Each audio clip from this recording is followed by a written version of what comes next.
tao tao mô tiếp con ta bao của mô sân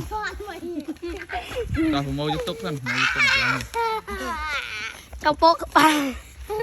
là nó bột và là mấy chưa đây đó chưa mới thở lấy nè mấy bác ăn bên đây nè chơi liền chứ kháng ai đó chưa ai đó xin chưa đó xong tọt một cái nữa trời giật đà ra xin trời ra đi cái rực mé nè ai sao tua bây giờ hai người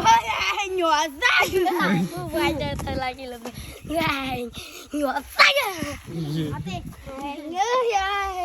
nhỏ xanh đây mày anh mày được đố anh đã nắng ấy công tác lâu cái đô phong thọ rồi kẹt bao rồi